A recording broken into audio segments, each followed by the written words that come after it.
Hello learners, in this tutorial we are going to show you how to create a rolling sphere and collect objects on detection. QuickXR is a free online platform where you may create your own interactive stories, animations and games. You are supposed to log in on QuickXR platform and then go to preview. This is how the editor interface looks like when you open the required preview scene.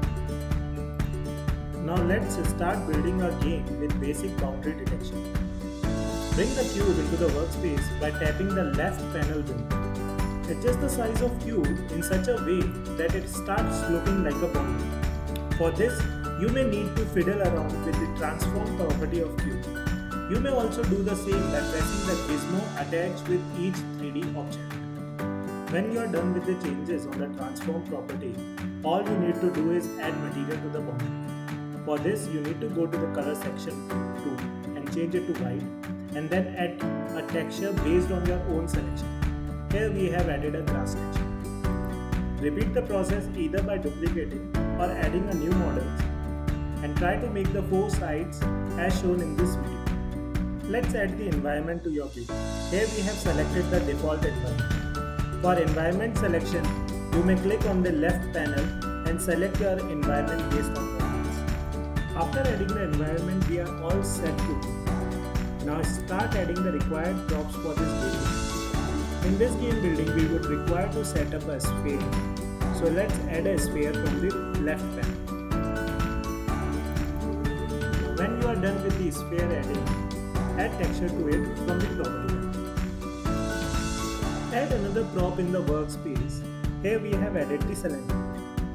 Adjust the size of the cylinder to ensure that it is properly visible and in vicinity to our main prop, that is sphere. Now here we are going to duplicate the cylinder and place them randomly inside the boundaries. So when you are done with duplicating the cylinder and randomly placing them inside the boundaries, we will start our block coding. Let's open our coding editor by pressing the green button on the top right corner. Now here we need to do a breakdown of the problem statement. We know that we want to roll the sphere. For this, all you need to give a motion to your sphere. Let's add the transform block into the coding editor. Similarly, we know this part that each transform eventually happens when you are trying to get the inputs on the key press. So add the key press quick block from the coding workspace. Repeat the same step for the left, right, up and down key and add the corresponding quick block transform for the object. The final code looks something like shown. Once you added the event key, add the code for the clicked event. Now when we want to start the game by pressing the play, we want to hide the required cylinder and show the cylinder which we need to pick up. Add the action code block and set the visibility of all other cylinder to false. Now run the infinite loop with the forever block and check the detection of a sphere with the corresponding cylinder. For this, you may use the object collision instance and run this inside an if condition which you may get from the control.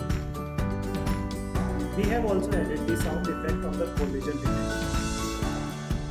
When you are done with adding the sound effect, all you are required to hide the current cylinder from which the collision happens and make the another cylinder visible. Repeat this block by right click on the coding block and duplicate. Change the variable instance accordingly. When you are done with the changes, press the red play button and now here you will see that with the direction keys you can move your sphere and bring your sphere near to cylinder. Whenever your cylinder detects the sphere, it will hide and show another cylinder.